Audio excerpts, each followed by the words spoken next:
আচ্ছা, fifth video. এখানে হচ্ছে আমরা এমজিএফ জানবো, এমজিএফ সম্পর্কে জানবো। এমজিএফ সম্পর্কে জানার আগে আমরা হচ্ছে স্যারের স্লাইডের থেকে কিছু প্রিরিকুইজিট ধারণা নিয়ে আসি। সেটা হচ্ছে যে এক্সপেকটেশন ভ্যালু অ্যান্ড হচ্ছে ভ্যারিয়েন্স। এক্সপেকটেশন ভ্যালু বলতে আমরা অবশ্যই কাকে বুঝতেছি? মিনকেই বুঝতেছি।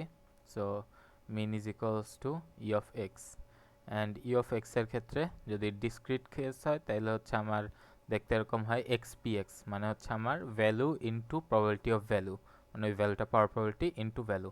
এটা গুণ করে প্রত্যেকটারে যোগ করলে আমি কি পেয়ে যাব? হচ্ছে আমার ই অফ এক্স পেয়ে যাব। আর কন্টিনিউয়াসের ক্ষেত্রে আমরা যেটা করি সেটা হচ্ছে যে মাইনাস ইনফিনিটি থেকে প্লাস ইনফিনিটি পর্যন্ত x f of X ray গুণ করে ওটার হচ্ছে করি আর কি, কী বলে, ইন্টিগ্রেশন করি। So expectation value the weighted average বলতেছে, এজন্যই হচ্ছে আমরা আসলে এই যে এটা ভ্যালুর সাথে আবার পি অফ এক্সটারে গুণ করতেছে। Weighted average of all possible value values আজকে all possible values a random variable can take, where each value is weighted by its probability of occurrence, মানে প্রত্যেকটা ভ্যালুই তার প্রবাবিলিটি দ্বারা ওয়েটেড আর কি। সো এটা কি? এটা একটা weighted average. The more likely an outcome is the more weight it receives in the average, মানে আমার পি অফ এক্স এর মান যত বেশি হবে তার মানে কি আমার ওই ভ্যালুটার ওয়েটও তত বেশি হবে। তো আমার যেই টোটাল অ্যাভারেজে ওই ওয়েটটা তত বেশি হবে। আমরা নর্মাল অ্যাভারেজ যখন করি তখন তো হচ্ছে জাস্ট প্রত্যেকটা সংখ্যাকে আমরা সমান চোখে দেখি।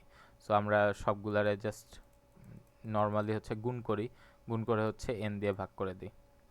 ওয়েটেড অ্যাভারেজের ক্ষেত্রে আমার কোনো একটা সংখ্যা যদি বেশি থাকে নর্মাল ওয়েটেড অ্যাভারেজের ক্ষেত্রে, তাইলে আমরা কি ওই সংখ্যাগুলারে ততবার গুণ মানে যোগ করি, তত বেশিবার যোগ করে ভাগ করি। তাইলে কি আমার যেই সংখ্যা মানে কি বলে ফ্রিকোয়েন্সি যত বেশি সেই সংখ্যাটার গুরুত্ব ওই অ্যাভারেজের মধ্যে তত বেশি। সেমভাবে আমার প্রবাবিলিটির উপর বেস করে যদি আমি ওয়েটেড অ্যাভারেজ করি, কোনো একটা সংখ্যার প্রবাবিলিটি যদি বেশি হয় তাইলে ওই সংখ্যাটা দিয়ে ওই প্রবাবিলিটিটা দিয়ে যেহেতু সবগুলো সংখ্যাকেই গুণ করতে মানে নিজেদের প্রবাবিলিটির সাথে ওই সংখ্যাগুলোটা গুণ করতেছি, তাইলে আমার কোনো একটা সংখ্যার প্রবাবিলিটি যদি বেশি হয় তাহলে তার ওয়েটেড অ্যাভারেজটা মানে তার ওই অ্যাভারেজের মধ্যে তার ওয়েটটাও বেশি হবে, এটা বোঝাচ্ছে, বা তার গুরুত্বটাও বেশি হবে।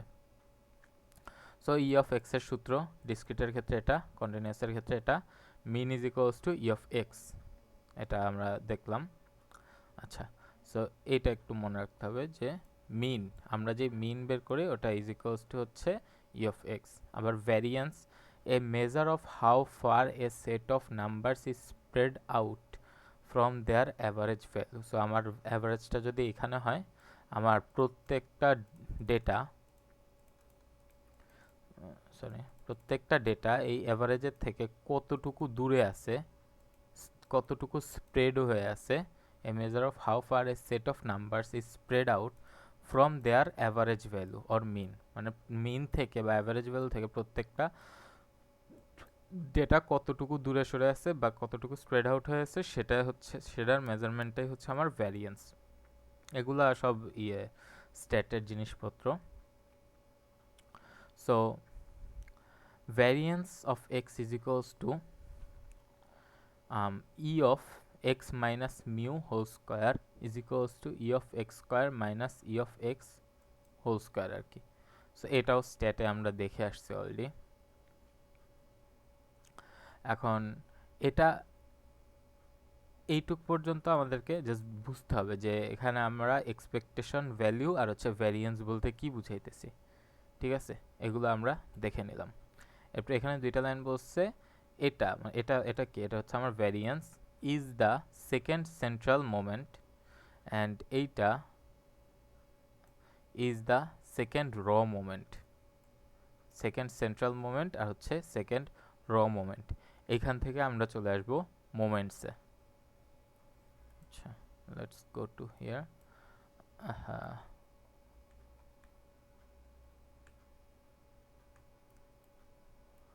সো মোমেন্ট সম্পর্কে এখানে কি বলা হইতেছে যে মোমেন্ট কি জিনিস? মোমেন্টটা কি করে, ডেটা সম্পর্কে আইডিয়া পাওয়ার জন্য মোমেন্ট বের করি আমরা আমাদের ডেটা সম্পর্কে আইডিয়া পাওয়ার জন্য মোমেন্ট বের করি। Moments of a distribution are quantitative measures that describes shape, central tendency and spread of a probability distribution. একটা probability ডিস্ট্রিবিউশনের shape, central tendency and spread এগুলা ডিসক্রাইব করে কে, মোমেন্ট ডিসক্রাইব করে। এই জন্যই বলা হয়েছে যে ডেটা সম্পর্কে আইডিয়া পাওয়ার জন্য আমরা মোমেন্টটাকে ক্যালকুলেট বা বের করে থাকি। আচ্ছা, এখানে কিছু জিনিস দেওয়া আছে। মিন, এই যে মিন ইজ ইকুয়ালস টু হচ্ছে আমার এক্সপিএক্স, আচ্ছা এক্সপেকটেশন এক্সপোনেনশিয়াল দিয়ে বের করি। আচ্ছা যাই হোক, এরপরে আমাদেরকে চারটা কথা বলা আছে এখানে, ভেরি ইম্পর্টেন্ট।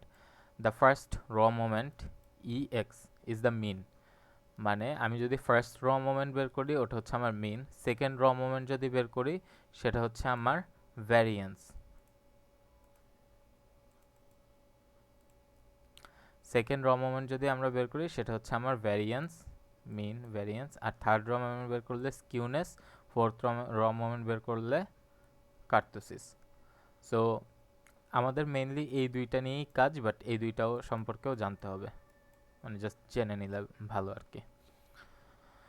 আচ্ছা, এখন আমরা আমাদেরকে যদি বলে যে মোমেন্টের মাধ্যমে হচ্ছে এই মিন আর ভ্যারিয়েন্স বের করতে, তাহলে আমরা কি করব সেটা আর কি এখানে বলা আছে। সেটার জন্য আমাদেরকে জানতে হবে মোমেন্ট জেনারেটিং ফাংশন সম্পর্কে। মানে এটা জাস্ট একটা ফাংশন যেটা কিনা বিভিন্ন মোমেন্ট জেনারেট করতে পারে বা বানাইতে পারে। সো এই ফাংশনটা কি করবে, বিভিন্ন মোমেন্ট বানাবে। এই যে এই মোমেন্টগুলো বানাবে, ফার্স্ট র মোমেন্ট, সেকেন্ড র মোমেন্ট, থার্ড মোমেন্ট, ফোর্থ র মোমেন্ট। সো মোমেন্ট জেনারেটিং ফাংশনটা দেখতে কেমন, এইটা এই যে এরকম ফাই, এটা কি তো ফাই বলে, হ্যাঁ আই গেস যতদূর আমার মনে আছে এটা ফাই বলে, ভুলে হইতে পারি। Phi of T is equals to E of E to the power T X is equals to দুইটা, একটা হচ্ছে ডিসক্রিটের জন্য, একটা হচ্ছে কন্টিনিউয়াসের জন্য। এটা কিন্তু আমরা একটু আগেও হচ্ছে ইয়েতে দেখছিলাম, এখানে দেখছিলাম যে আমার ই অফ এক্স হচ্ছে দুইটা, একটা ডিসক্রিট কেসের জন্য, একটা কন্টিনিউয়াস কেসের জন্য। সো এইটার ক্ষেত্রেও হচ্ছে দুইটা, একটা হচ্ছে ডিসক্রিটের জন্য যে আমি প্রবাবিলিটি দিয়ে গুণ করে দিই ডিরেক্ট, আর কন্টিনিউয়াসের ক্ষেত্রে হচ্ছে আমি আমার যে এফ অফ এক্স বা পিডিএফটা আছে ওই পিডিএফটা দিয়ে পিডিএফটার মধ্যে এক্সরে বসায় এরপর গুণ করি আর কি, গুণ করে এরপর ইন্টিগ্রেট করি। আচ্ছা, ই of T X is equals two এটা। এখন আমি যদি এই টি এর সাপেক্ষে এইটাকে একবার ডিফারেন্সিয়েট করি, আমার মোমেন্ট জেনারেটিং ফাংশনটাকে টি এর সাপেক্ষে যদি একবার ডিফারেন্সিয়েট করি তখন আমি পাই মিন। আর যদি আমি দুইবার ডিফারেন্সিয়েট করে জিরো বসাই, আচ্ছা সরি, এখানে একটা কথা হচ্ছে যে জিরো বসাইতে হবে, টি ইজ ইকুয়ালস টু জিরো বসাইতে হবে। কখন আমি মিন কখন পাবো, যখন একবার ডিফারেন্সিয়েট করে আমি টি ইজ ইকুয়ালস টু যখন জিরো বসাবো তখন আমি মিন পাবো। আর দুইবার দিয়ে ডিফারেন্সিয়েট করে আমি যখন t is equals to zero বসাবো তখন আমি কি পাবো, ভ্যারিয়েন্স পাবো। জাস্ট এইটুকুই। In general we differentiate MGF, আমরা এই এমজিএফটাকে ডিফারেন্ট nth টাইমস ডিফারেন্সিয়েট করি, n টাইমস ডিফারেন্সিয়েট করি and plug in zero and zero বসাই to find the nth moment. তাহলে আমরা বুঝতেই পারতেছি যে আমার ফার্স্ট র মোমেন্ট বের করার জন্য, ফার্স্ট মানে কি n ইজ ইকুয়ালস টু 1, আমি কয়বার ডিফারেন্সিয়েট করব, একবার ডিফারেন্সিয়েট করব, করে আমি কি পাবো, ফার্স্ট র মোমেন্ট পাবো, জিরো বসাইলে ফার্স্ট র মোমেন্ট পাবো। এটা n ইজ ইকুয়ালস টু 2, মানে সেকেন্ড র মোমেন্ট বের করার জন্য n ইজ ইকুয়াল দুইবার ডিফারেন্সিয়েট করে জিরো বসাইলে আমি কি পাবো, সেকেন্ড র মোমেন্ট পাবো। এভাবে n ইজ ইকুয়ালস টু 3 বা তিনবার ডিফারেন্সিয়েট করলে আমি থার্ড র মোমেন্ট, অ্যান্ড চারবার ডিফারেন্সিয়েট করলে আমি করে জিরো বসাইলে আমি ফোর্থ র মোমেন্ট পাবো। সো এটা এরকম দেখতে যে এতবার ডিফারেন্সিয়েট, এটা বোঝাচ্ছে যে কতবার আমি ডিফারেন্সিয়েট করছি সেটা, অ্যান্ড করে জিরো বসাইলে আমি ই of x two the power N বা হচ্ছে অত র মোমেন্ট, এত মানে nth র মোমেন্ট পাবো আর কি। সো আমাদের মেইনলি হচ্ছে মিন অ্যান্ড ভ্যারিয়েন্সের জন্য দুইবার, সর্বোচ্চ দুইবার ডিফারেন্সিয়েশনটাই প্রয়োজন হয়। আচ্ছা, এখানে উপরেও সেম ঘটনা বলেই বলা হয়েছে যে mgf e of e two the power tx, e two the power tx হইলে x এর জায়গায় জাস্ট আমার এইখানে যে সূত্রটা আছে এই সূত্রটার সাথেই কিন্তু মানে সামঞ্জস্যপূর্ণ, জাস্ট x এর জায়গায় আমি e two the power tx বসাই দিছি, x এর জায়গায় e two the power tx বসাই দিছি, x এর জায়গায় e two the power tx বসাই দিছি, বাকি সব ঠিকঠাকই আছে। আচ্ছা, সো এই বসাই দিলে এটা পাবো। আচ্ছা, এখন অঙ্কটা যদি দেখি,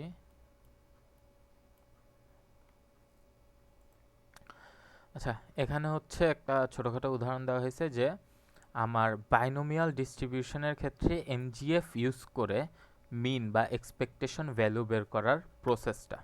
সো ফার্স্ট অফ অল আমি জানি যে বাইনোমিয়াল ডিস্ট্রিবিউশনের ক্ষেত্রে প্রবাবিলিটির যেই ফাংশনটা বা P of X is equals to N C X P to the power X one minus P to the power N minus X, এটা আমরা জানি, এখানে আমরা বাইনোমিয়াল পড়ার সময় এটা পড়ছিলাম। এই যে এখন এটা হচ্ছে আমার পি অফ এক্স এর মান, পি অফ এক্স এর মান মানে মান বা সূত্র যেটাই বলি।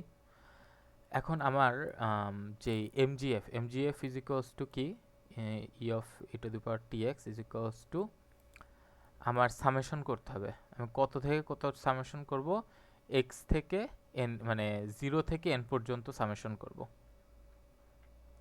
কেন? কারণ এই যে আমি তো এখানে দেখাই যাচ্ছে যে আমার টোটাল বাইনোমিয়ালে আমরা আসলে কি শিখছিলাম যে আমার টোটাল একটা ফিক্সড ট্রায়াল থাকে, তাই না? এনটা ফিক্সড ট্রায়াল থাকে, তাহলে আমি এন এক্স থেকে শুরু করে এন পর্যন্ত সামেশন করব into E to the power T X. এই পার্টটা হচ্ছে আমার পি অফ এক্স, এটাই হচ্ছে আমার পি অফ এক্স।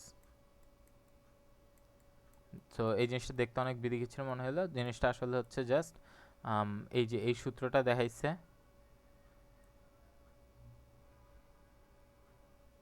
এই সূত্রটায় যে পি অফ এক্স আছে, যে সামেশন অফ এক্স, এখানে সামেশন করতে হবে ই to the power T X, এই যে E to the power T X into P of X. এই পি অফ এক্স এর জায়গায় এই যে এটা হচ্ছে আমার পি অফ এক্স এর যদি সূত্র হয়, তাহলে আমি জাস্ট এই পি অফ এক্সটা বসাই দিলাম।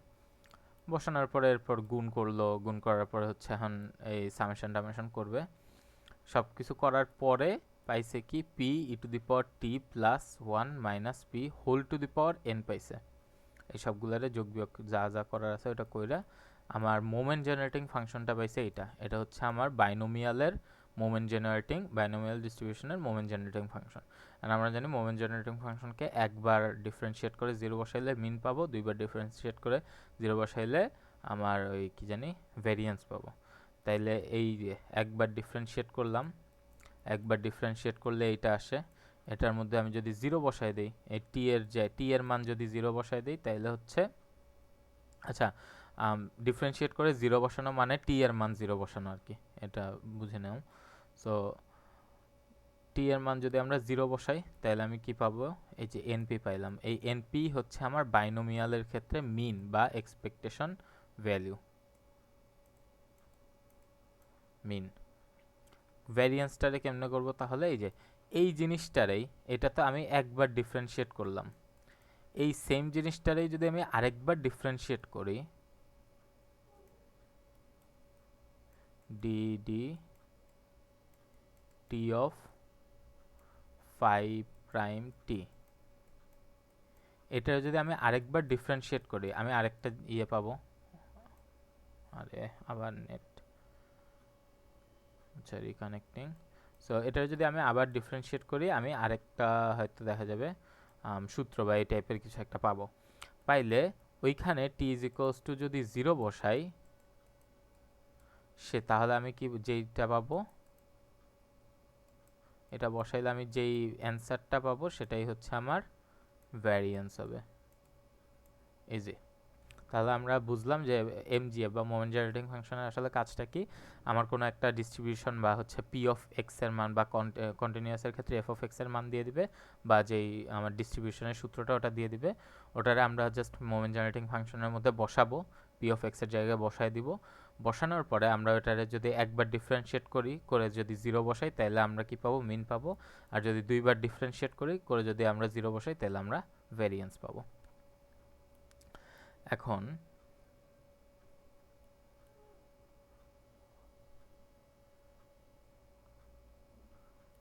আচ্ছা, সো এখানে আমার হচ্ছে যে কোয়েশ্চেন 3টা সেটাতে হচ্ছে আমরা মোমেন্ট জেনারেটিং ফাংশনটা ইউজ করছি। এখানে একটা মোমেন্ট জেনারেট ফাংশন দিয়েই দিছে, এখানে একটা মোমেন্ট জেনারেটিং ফাংশন দিয়ে দিছে, বলছে is the moment generating function of x, এক্সের একটা মোমেন্ট জেনারেটিং ফাংশন দিয়ে দিছে।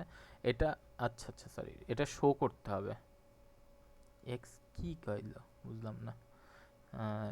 টি is the moment generating function of X, আচ্ছা এটা আমাকে শো করতে হবে।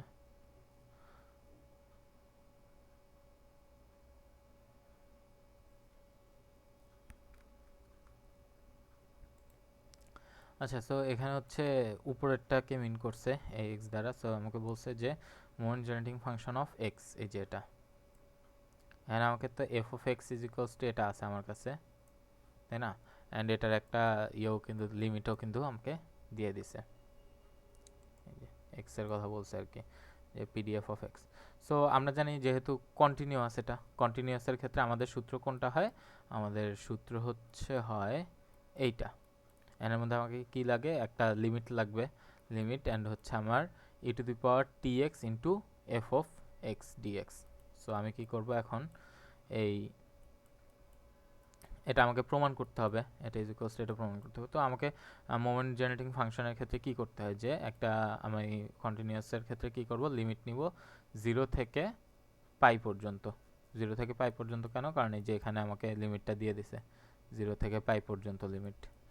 0 থেকে পাই পর্যন্ত E to the power T X f of X, f of X, তাই না? এই এফ অফ এক্সটাও কিন্তু আমার দিয়ে দিচ্ছে, যে F of X is equals to C sine X, যেটা কিনা সি আমরা হচ্ছে এর আগের একটা ভিডিওতে সলভ করছিলাম, যে সি এর ভ্যালু আসছে হচ্ছে হাফ। হাফ মোট কথা আমার f of X is equals to, f of X is equals to হচ্ছে half sine X, sine X কোন ইয়ের জন্য, রেঞ্জের জন্য 0 থেকে পাই পর্যন্ত, এই রেঞ্জের জন্য হচ্ছে আমার হাফ সাইন এক্স, আমার f of X is equals two. আমি কী করবো, 0 থেকে পাই পর্যন্ত ইয়ে করব, ইন্টিগ্রেট করব, এটা দুবার টি এক্স তো এটা আছে, আর এই যে এফ অফ এক্সের যে ইয়েটা ভ্যালুটা বা সূত্রটা এটা বসাই দিছি এখানে। এখানে বসানোর পরে এখন জাস্ট নর্মাল ইন্টিগ্রেশন যেমনে করে গুণ করলাম, গুণ করার পরে অবশ্য স্যার আবার একটা ভালো কাজ করছিল, যে আমাদেরকে এইটার ইন্টিগ্রেশনের ইয়েটা ভ্যালুটা এটা দিয়েই দিছিল স্যার। সো আমরা কি করছি, এটা বসাইছি, বসানোর পরে এটা কত, 0 থেকে পাই পর্যন্ত আমাদেরকে ইন্টারভাল দিয়ে দিছে। সো এই 0 থেকে পাই পর্যন্ত ইন্টারভালে আমরা হচ্ছে ইন্টিগ্রেট করছি, করার পরে আমরা দেখছি যে এটাই আসে, এই যে আমাদেরকে যেটা দিছে এটাই আসে। তাইলে এটাই হচ্ছে আমার যেই প্রুফটা ওইটা হয়ে গেছে। স্ক্রিনশট। সেকেন্ড কোয়েশ্চেনে কি বলছে, সেকেন্ড কোয়েশ্চেনে বলছে use the moment generating function phi T to calculate E of X. মানে খুবই ইজি, উপরে 4 নম্বর কোয়েশ্চেনটা আরও বেশি ইজি ছিল। সো আমাকে ফাইটি দিয়েই দিছে, এমন না যে আমাকে 3 নাম্বার থেকে বের করতে হবে, আমাকে গিভেন দিছে ফাইটি, বলছে যে two calculate E of x. So আমাকে ই অফ এক্স বের করতে হবে। তা আমি কি করব, ফাইটিকে হচ্ছে একবার ডিফারেন্সিয়েট করব, একবার ডিফারেন্সিয়েট করার পরে হচ্ছে যেই ভ্যালুটা পাবো, ওই ভ্যালুটার টি এর মানগুলো যদি আমি হচ্ছে 0 বসাই, 0 বসানোর পরে যেটা পাবো সেটাই হচ্ছে আমার ই অফ এক্স। আচ্ছা, এখন ই অফ এক্স হইলে আমার আচ্ছা এটা সলভ করা নাই। সো মেইনলি এটা কিছুই করতে হয় না, জাস্ট হচ্ছে আমার যে ইয়েটা আছে, এই এটা আছে, এটারে জাস্ট কি বলে, এটারে একবার ডিফারেন্সিয়েট করতে হয়। অ্যান্ড এখানে ডিফারেন্সিয়েশনের সূত্রটাও দিয়ে দিচ্ছে, এইটাকে আমরা হচ্ছে এই হাফটা বাইরে চলে যাবে, এইটাকে হচ্ছে আমরা ভি ধরবো বা জি অফ এক্স ধরবো, জি অফ এক্স উপরেরটা হচ্ছে এফ অফ এক্স দিয়ে এই যে এই সূত্র অনুযায়ী জাস্ট হচ্ছে একবার ডিফারেন্সিয়েট করে নেব। একবার ডিফারেন্সিয়েট করার পরে যেটা পাবো ওইখানে টি ইজ ইকুয়ালস টু জিরো বসাবো। টি ইজ ইকুয়ালস টু জিরো বসাইলে আমার যেই অ্যান্সারটা পাবো ওই অ্যান্সারটাই হচ্ছে আমার ই অফ এক্স। সো মানে মোমেন্ট জেনারেটিং ফাংশন থেকে মেইনলি এরকমই আসে। এখানে হচ্ছে আরও কিছু কোয়েশ্চেন দেওয়া আছে মোমেন্ট জেনারেটিং ফাংশনের উপর বেস করে প্র্যাকটিসের জন্য। স্ক্রিনশট তুলতে পারেন অথবা হচ্ছে পজ করে এটার উপর প্র্যাকটিস করতে পারো, অথবা এই যে এই কোয়েশ্চেনটাও দেওয়া আছে, এগুলোর উপর ইচ্ছা করলে যদি আরও অ্যাডভান্স কিছু প্র্যাকটিস করতে মন চায় তাহলে এগুলোর উপর প্র্যাকটিস করতে পারো। এখানে আরেকটা আছে, এই তিনটা কোয়েশ্চেন। সো মেইনলি কী করতে হবে, মেইনলি হচ্ছে আমাদেরকে ফার্স্টে যেটা পি অফ এক্স বা হচ্ছে এফ অফ এক্স যেটাই দিয়ে দেখ না কেন ওইটাকে মোমেন্ট জেনারেটিং ফাংশনের মধ্যে বসাইতে হবে। বসানোর পরে আমরা যেটা পাবো ফাইটি, ওই ফাইটিটারে কী করব, মানে ক্যালকুলেট করবো আর কি। ক্যালকুলেট করার পরে ফাইটিটাকে যদি আমরা একবার ডিফারেন্সিয়েট করি তাইলে আমরা যেই জিনিসটা পাবো ওটার মধ্যে টি ইজ ইকুয়ালস টু জিরো বসাবো। একবার ডিফারেন্সিয়েট করে জিরো বসাইলে আমরা মিন বা ই অফ এক্স পাবো। আর আরেকবার ডিফারেন্সিয়েট করে ওই যে ডিফারেন্সিয়েট করলাম ওটারে আবার ডিফারেন্সিয়েট করে যদি আবার জিরো বসাই তাহলে যেটা পাবো সেটা হচ্ছে আমার ভ্যারিয়েন্স বা ই এক্স স্কোয়ার যেটাকে আমরা বলে থাকি আর কি। So this was it for M G F.